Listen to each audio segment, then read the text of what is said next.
There is a reason you found your way to these words, not because you're seeking more information, but because a part of you has started to remember.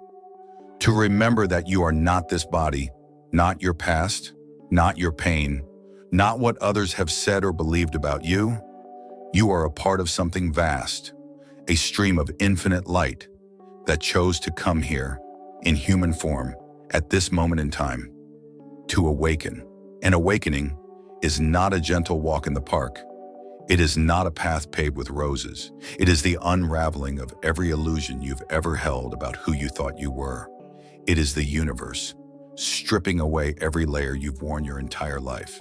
And each layer is a small death of the ego, a trembling, an earthquake in the soul.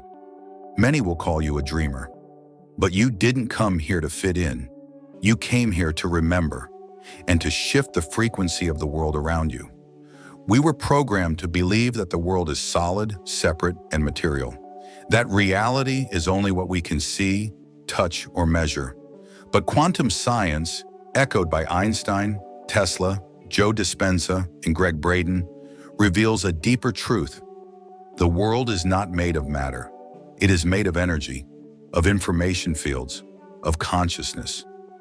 You are not just living in the universe. You are the universe, expressing itself through this form. Your thoughts are not just bioelectrical sparks. They are signals, vibrational frequencies, projected into the quantum field, interacting with every particle of invisible energy. When you change your frequency, you change your life. When you change your beliefs, you rewrite your DNA. Bruce Lipton has shown you are not limited by your genes. You are shaped by the vibrational environment, and your consciousness has the power to reprogram that field. But awakening doesn't begin with reading a book, hearing a talk, or learning a technique. It begins when the old simply becomes unbearable. When you feel the fracture in the world you've been living in, when your job, your relationships, your achievements, everything that once felt right, suddenly feels hollow. That emptiness is not the end. It's an invitation from the soul, calling you home. Eckhart Tolle says that suffering is the doorway to awakening. And it is. Suffering is not a punishment. It is the call, not to struggle, but to awaken. But here's the hard truth. Awakening comes with no map, no fixed guide, no clear instructions. You must walk into the darkness, alone. And it is in that deep black that the first spark of light begins to rise from within. Your vibrational frequency is your energetic passport. Every thought, a signal. Every emotion, a steering command. Every action, a confirmation to the universe. This is who I choose to become. Neville Goddard called this assumption. Assume the wish fulfilled. Not because you're pretending, but because you are engaging with a responsive field of living information shaping itself to the signal you send.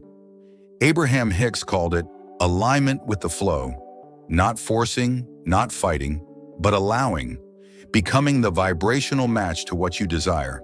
The universe does not respond to begging. It responds to frequency.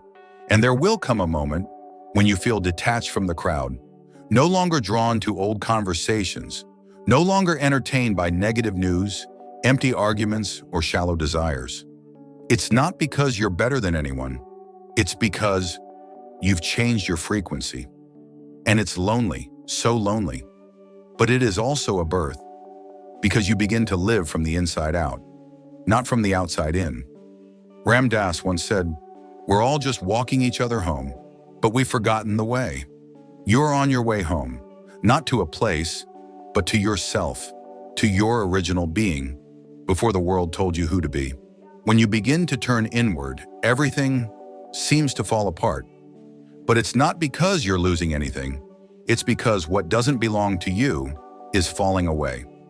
Relationships built on fear will dissolve. Goals created by the ego will melt. Dreams borrowed from society, from the expectations of others, will quietly fade. This is the moment you find yourself in the in-between, between the old that no longer fits and the new that has yet to take form. And in that space, many give up. They turn back to the familiar, even if they know it's killing their soul, one breath at a time. But if you dare to stay, if you dare to sit with the unknown, to be present with the darkness, without running, without fixing, without needing to understand, you will see that void is not a punishment. It is a womb where you are being reborn. This is when you touch the sacred, not on mountaintops, not in ceremonies, but in the most ordinary of moments, when you are fully present. Awakening is not some distant mystic event. It is the art of watching a leaf fall and seeing the entire universe breathe. It is washing the dishes and feeling the water like a miracle. It is listening to another's pain without needing to fix them, just being there, heart wide open. That presence is the way home. Thich Nhat Hanh once said, "The miracle is not to walk on water. The miracle is to walk on earth, awake in every step." We have forgotten this simple truth because we've been busy chasing something more. But truth does not hide in complexity. Truth is simple, so still the ego often overlooks it. And then you begin to live by intuition, no longer trapped in endless analysis, no longer needing approval. You simply know. You know what feels right, even without proof. You know what needs to be said, even when it's hard. You know when it's time to let go, even if your heart still clings. Intuition doesn't shout, it whispers in silence, and you can only hear it when you've learned to be still. Osho once said, "Learn the art of trusting yourself even if the whole world is against you." And that is what you are learning. To trust your own feeling over the noise of the outside world. To trust that if you are true to yourself, the universe will rearrange. The universe doesn't operate through linear logic. It moves through synchronicity. When you're in tune with Source, things begin to fall into place, not because you control it, but because you allow it. You think of someone, and they call. You feel a pull to act, and a hidden door opens. You leave something behind, and the new arrives exactly when it's meant to. This is not magic. This is the law of attraction in motion. Precise, perfect, and without mistake. And you don't have to try to make it happen. You simply have to become the one who matches the frequency. Just like a radio, you don't force the station to play your song. You tune yourself to receive it. But remember, the universe doesn't respond to what you want. It responds to what you vibrate. If you desire good things but vibrate in lack, you'll attract more lack. If you speak of love but live in fear, you'll draw in experiences that deepen that fear. No one else is creating your life. No dark force is holding you back. It's just you and the signals you send moment by moment. David R. Hawkins mapped the levels of consciousness, where every frequency creates a world of its own. Emotions like guilt, shame, anger vibrate low and pull in experiences to match. Emotions like courage, acceptance, love, presence open you to a completely different reality. You don't need to control the world. You only need to raise your own frequency, and the world will transform itself. Gratitude is not just a positive emotion. It is a gateway, a portal between the old reality and the new. When you feel grateful, not for anything in particular, but simply for being, you're sending a signal to the universe that says, "I am ready to receive the most beautiful things, because I have already found beauty in the smallest ones." Greg Braden once said, "Gratitude is not something that comes after receiving. It comes first, as an act of creation." When you give thanks for what hasn't yet arrived, you are telling the universe, "I trust. I align. It already exists in my field." And that shakes open the doors of space. True gratitude cannot be faked. It doesn't come from hollow words or repeated affirmations. It only comes when you dare to be fully present with what is, even when it's imperfect, even when it still hurts. You give thanks for the pain, because it has been your teacher. Thanks for the loneliness, because it brought you back to your deepest self. Thanks for the loss, because it reminded you of what can never be lost. And in that journey, you become resilient. Not the hardened kind of resilience that fights the world, but the soft kind, unbreakable. True resilience is when you no longer need the world outside to be perfect, because inside you, there is a steady sky. The clouds may come, the winds may shift, but the sky remains the sky. Joe Dispenza once said, "You can't create a new future while holding on to the emotions of the past." And true resilience is the courage to thaw frozen emotions, to face the waves of the past so they no longer pull you back into a place you've outgrown.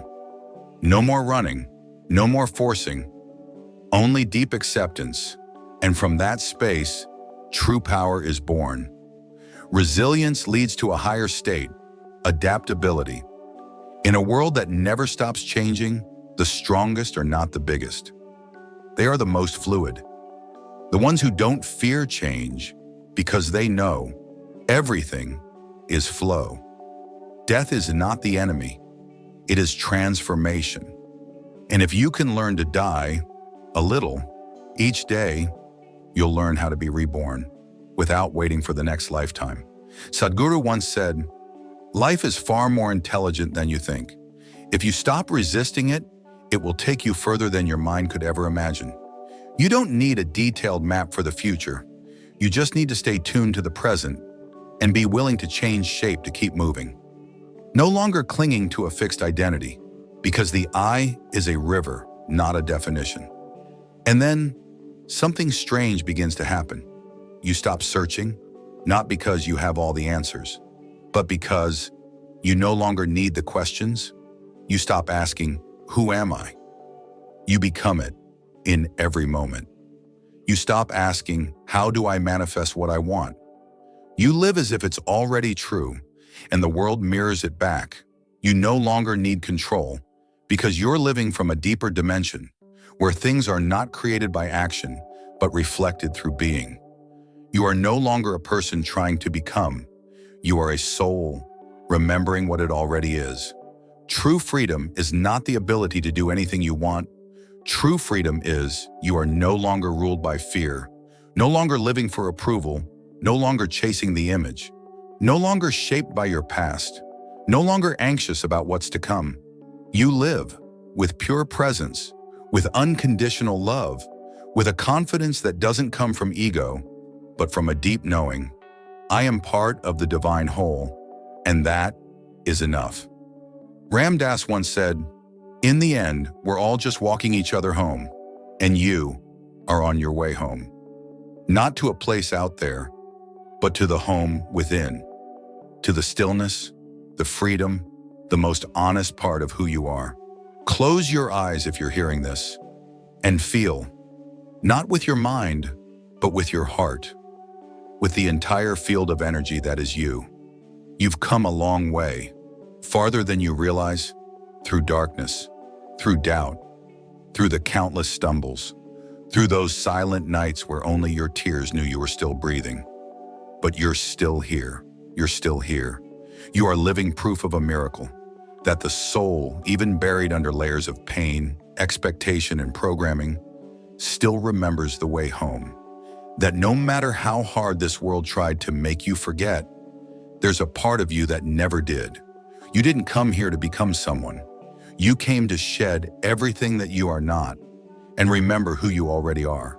You didn't come to learn how to live as a human. You came to remember you are a soul, having a temporary experience in this physical form. True freedom doesn't come when you gain control of life. It comes when life no longer controls you. You're no longer a slave to your thoughts, no longer manipulated by your emotions, no longer chasing someone else's gaze, no longer waiting for a better future to finally start living. You live now, in this breath, in this heartbeat echoing inside your chest, in the simplest moment. That holds the most divine essence. Remember this, awakening isn't easy. It will cost you things, but what you lose was never truly yours. You'll lose the masks, the repetition, the rigidity, and the versions of yourself you work so hard to uphold.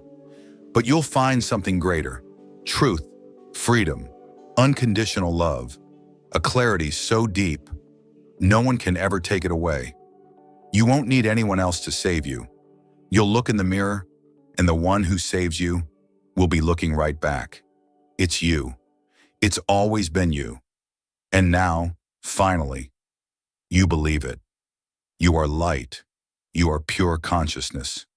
You are the meeting point between spirit and matter, between the universe and the ego, between past, present, and future.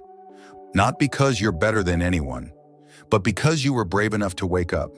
And that is the most courageous thing a human being can do. Awakening is not easy, but it is true freedom. No one can live for you. No one can feel your pain for you. No one can awaken in your place. But once you choose, the entire universe rises to meet you. And from this moment forward, every step you take will no longer be about seeking something. It will be about sharing what you found. You are the light, not to shine for yourself, but to remind others. They can shine too. And if you ever lose your way, just come back to the breath, to the present, to yourself. There, everything is still waiting, still here, still loving you, as it always has. You have remembered now. And once you remember, you can never truly forget. The journey has begun, and nothing, no one, can stop you. Not anymore. Not after today. Because now, you are free.